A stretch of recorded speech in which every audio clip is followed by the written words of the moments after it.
the word Graphika. It's Graphika. Graphika is a longtime military contractor that did social media monitoring, surveillance, and analytics work for the U.S. military and intelligence in order to see what narratives opposition, various political movements or insurgent groups are saying on social media. They were formerly a part of the Pentagon's Minerva Initiative. The Minerva Initiative is the Psychological Operations Research Center of the Pentagon. When the Pentagon is trying to do information shaping operations and they solicit propositions and ideas and thought leadership from outside organizations to help the military achieve psychological operations outcomes that are favorable to the intended military policy.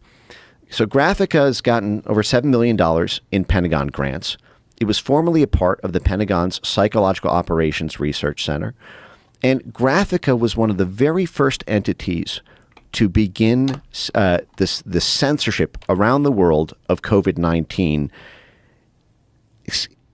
Given the strange, unresolved role of the Pentagon in potentially giving rise to COVID-19, or the strangeness of the DARPA grants around there and the military networks around the biosecurity state, Graphika began their work before COVID-19 even got its name.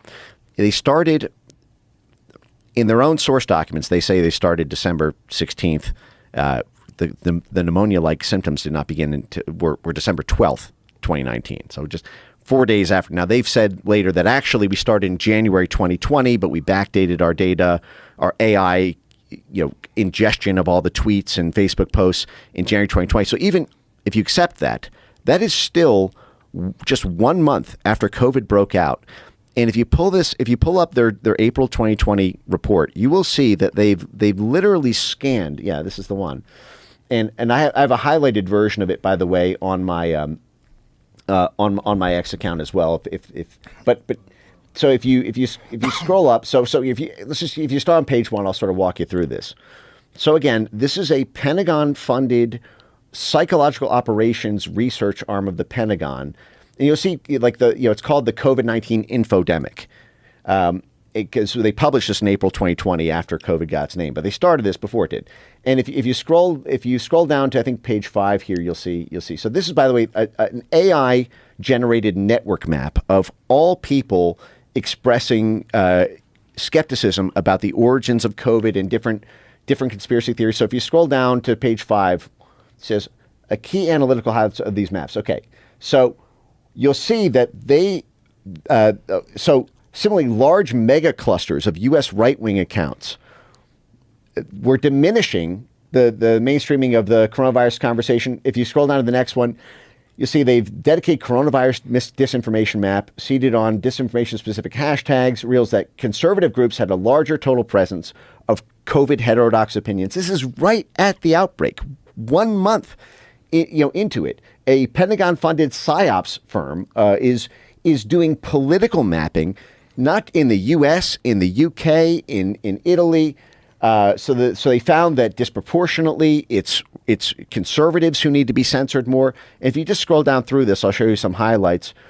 What was this in regard? This was disinformation in regard to the origin at this point? Yes. So, and you can run a Control F. Which is wild that they were already countering when the origin was not really disclosed yet. It was still being debated. Right. And you'll see they so again, this is the Pentagon creating network maps. We're paying for this effectively to protect the online reputation of Bill Gates and George Soros. You'll see they have a whole section on, if you just run a Control F for Gates or Soros, you'll see this as well. But you'll see that they map these different conspiracy. How much would Bill Gates or George Soros need to pay a cloak and dagger public relations shop to scour the entire internet and create targetable, censorable demographic communities that social media should censor in order to protect their reputation? This is us paying the Pentagon to pay a PsyOps firm to protect the reputation of Bill Gates and George Soros from conspiracy theories online.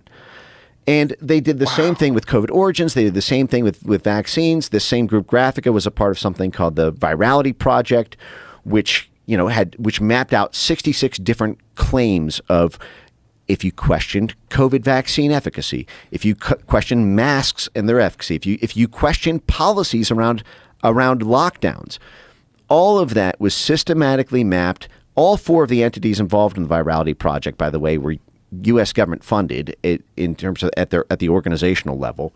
University of Stanford and the University of Washington, who are 2 of those 4, received a joint $3 million grant from the National Science Foundation, which again is this basically civilian side of DARPA.